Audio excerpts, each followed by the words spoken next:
नमस्कार, खबरें जारी न्यूज 24 पर मैं हूं आपके साथ मकसूद खान। खास पेशकश में बात शहंशाह वर्सेस शहजादा की, क्योंकि 24 के चुनाव में 2 चरण के मतदान हो चुके हैं और अब तीसरे चरण के वोट 7 मई को डाले जाएंगे। ऐसे में सियासी फिजा का तापमान इस वक्त काफी बढ़ा हुआ है, क्योंकि दिल्ली की गद्दी को पाने के लिए सियासतदानों ने अपना पूरा जोर लगा रखा है। एक दूसरे पर बयानों के तीर साधे जा रहे हैं, एक दूसरे को मात देने के लिए नए नए प्रयोग भी किए जा रहे हैं। बयानों में हिंदू भी हैं, मुस्लिम भी हैं, राम मंदिर भी है और पाकिस्तान भी है। और अब प्रधानमंत्री नरेंद्र मोदी ने शहजादे की एंट्री करवा दी है, तो वहीं प्रियंका गांधी ने भी चल दिया है शहंशाह वाला दांव।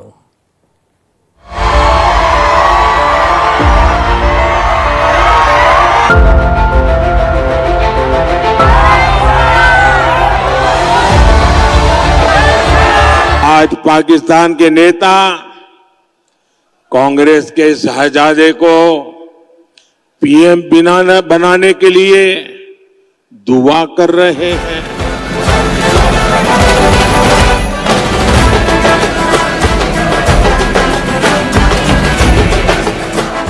वो मेरे भाई को शहजादा बोलते हैं।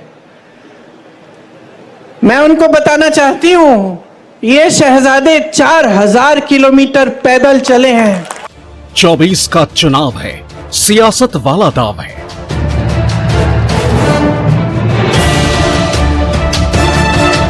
इलेक्शन का रंग है, चुनाव में एक दूसरे के खिलाफ जुबानी जंग है। शहजादे को पूछो ग्रोथ कैसे होती है, तो कैसे ठकाठक ठकाठक। शहंशाह नरेंद्र मोदी जी महलों में रहते हैं। सियासी बिसात में बयानों के बाढ़ चल रहे हैं, हार को जीत में बदलने वाले दांव चले जा रहे हैं। उत्तर से दक्षिण, पूर्व से पश्चिम, पूरा देश लोकतंत्र के सबसे बड़े महासमर के रंग में रंगा हुआ नजर आ रहा है। और चुनाव के दंगल में शहजादे और शहंशाह की एंट्री से इलेक्शन को मिल गया है नया एंगल। जाके पांव न फटे बिवाई, जाके पावन फटे बिवाई, सो क्या जाने पीर पराई। कांग्रेस के शाहजादे की हालत वही है। वो तो गर्व से कहते हैं कि उनके घर में कई प्रधानमंत्री थे, खुद चांदी के चम्मच से खाते रहे, गरीब की, दलित आदिवासी की झोपड़ी में फोटो खिंचवाते रहे, लेकिन गरीब के लिए कुछ नहीं किया। वो मेरे भाई को शहजादा बोलते हैं। मैं उनको बताना चाहती हूं, ये शहजादे 4000 किलोमीटर पैदल चले हैं। कन्याकुमारी से कश्मीर तक आपकी समस्याओं को सुनने के लिए चले हैं। महंगाई से आप दब चुके हो, ये मोदी जी नहीं जान सकते, क्योंकि मोदी जी अब अपने महल में बंद हैं, सत्ता से घिरे हुए हैं। उनके आसपास जितने भी लोग हैं उनसे डरते हैं। पहले 2 चरणों के मतदान के बाद अब सियासी तापमान 7वें आसमान पर है।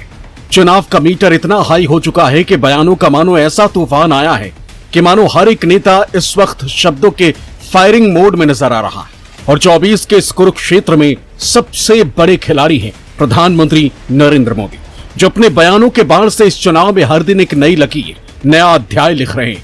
कांग्रेस के समय क्या हाल था, यहां बम फूटते थे, आतंकवादी गोलियां चलाते थे, निर्दोषों को मौत के घाट उतारते थे, और दिल्ली की सरकार पाकिस्तान को लव लेटर भेजती थी, लव लेटर। और जब आपने एक वोट दिया ना, उस वोट ने मुझ में इतना दम भर दिया, इतना दम भर दिया, मैंने आते ही कह दिया इनफ इज इनफ, बहुत हो चुका है। प्रधानमंत्री मोदी के बयानों में हिंदू भी है, मुस्लिम भी है, राम मंदिर भी है, पाकिस्तान भी है। यानी प्रधानमंत्री 2 चरण के मतदान के बाद चुनावी पिच पर खुलकर फ्रंट फुट पर खेल रहे हैं, जिसमें अब मोदी ने कर दी है शहजादे की एंट्री। कि गरीबी से कैसे हटती है, तो वो कहते हैं खटाखट खटाखट। शाहजादे को पूछो ग्रोथ कैसे होती है तो वो कहते हैं ठकाठक ठकाठक। शाहजादे को पूछो कि विकसित भारत बनाने का कोई प्लान है तो वो कहते हैं टकाटक टकाटक। ये पूरी कसरत जनता का ध्यान खींचने के लिए हो रही है, जिसमें प्रधानमंत्री अगर हर बॉल को बल्ले से बाउंड्री पार कराने की कोशिश में जुटे हैं तो इस कड़ी में इंडिया गठबंधन के खिलाड़ी भी कम नहीं, जिसमें सबसे ज्यादा इस वक्त अगर कोई मोदी का खुलकर सामना कर रहे हैं तो वो है कांग्रेस पार्टी के महासचिव प्रियंका गांधी, जो चुनाव लड़ भले ही नहीं रही हूं लेकिन बयान चुनावी माहौल की तपिश को बढ़ा जरूर रहे। 10 सालों में अगर कुछ किया होता तो ये चुनाव खुशी से उन 10 सालों की कामयाबी पे लड़ सकते थे, लेकिन ये चुनाव इस पे नहीं लड़ रहे हैं।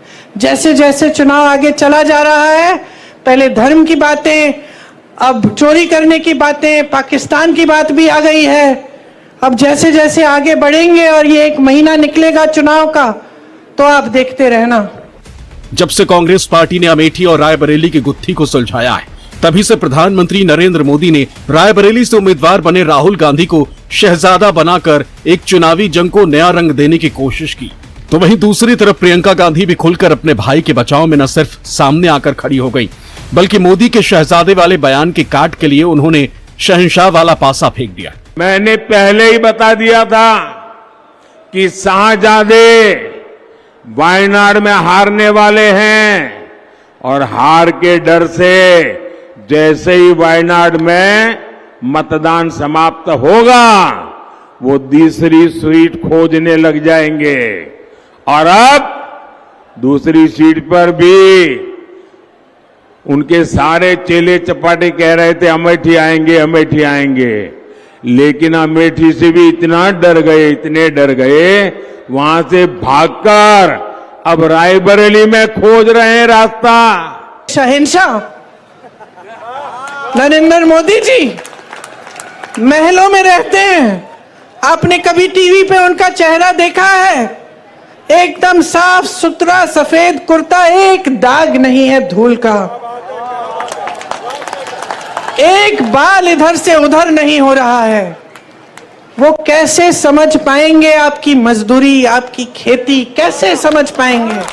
चुनाव बयानों के चक्रव्यूह में ऐसा फंसा है कि मोदी ने जब से शहजादे शब्द की एंट्री करवाई है वो जहां जहां जा रहे हैं, जिस जिस सूबे में रैलियां कर रहे हैं, वो हर बार हर जगह इस शहजादे शब्द को इस्तेमाल कर न सिर्फ राहुल गांधी बल्कि इंडिया गठबंधन के दूसरे नेताओं पर शहजादे वाला वार कर मानो जीत का रास्ता तैयार करने में जुट गए। सपा के शाहजादे की जब सरकार थी तब यहां कर्फ्यू लगते थे, माताएं बहनें गहने पहनकर मंगलसूत्र पहन करके खुलेआम नहीं निकलती थी, मंगलसूत्र छिपा के रखना पड़ता था।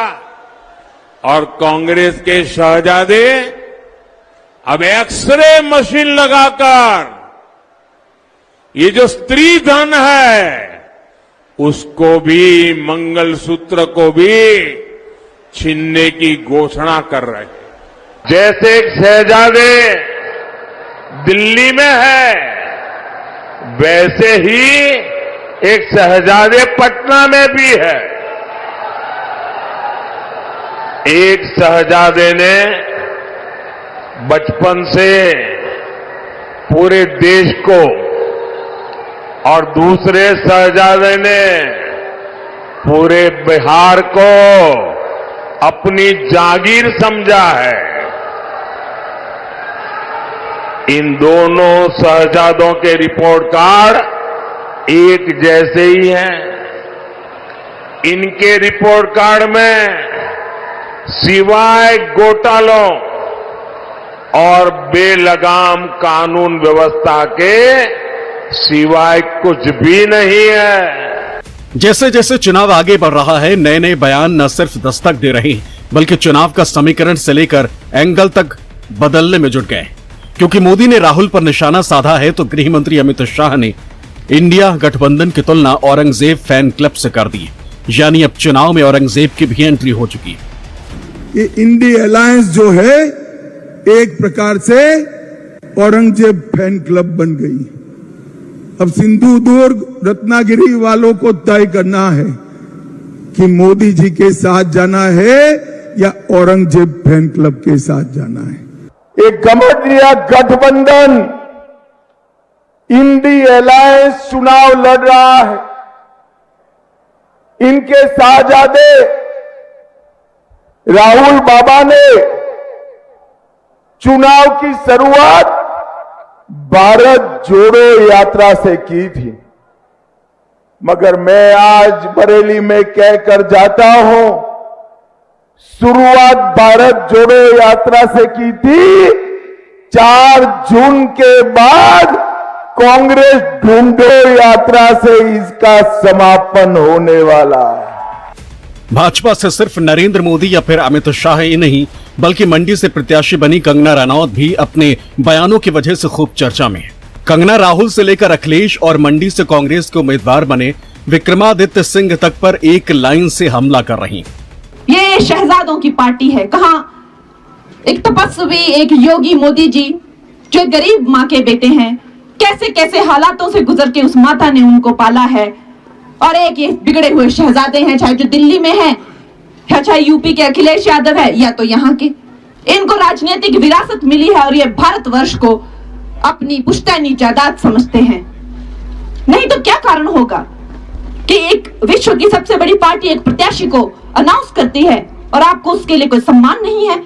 कोई तो आपका ओपोनेंट होगा ही होगा, आपको सम्मान दिखाना चाहिए था कि हम कांग्रेस को सिर्फ कांग्रेस समझकर ना उनसे जूझे। उनके पीछे बहुत सारी अंतर्राष्ट्रीय ताकतों के हाथ हैं। 24 के महाभारत में सबसे बड़ी टक्कर राहुल बनाम मोदी की है और ये बात इंडिया गठबंधन नहीं बल्कि खुद गृह मंत्री अमित शाह कर रहे हैं। उन्होंने ऐलान किया है कि 24 के चुनाव में देश के सामने 2 ही विकल्प हैं। एक और चांदी का चम्मच लेकर पैदा हुए राहुल गांधी जी हैं, दूसरी ओर गरीब चाय वाले के घर पैदा हुए श्री नरेंद्र मोदी जी।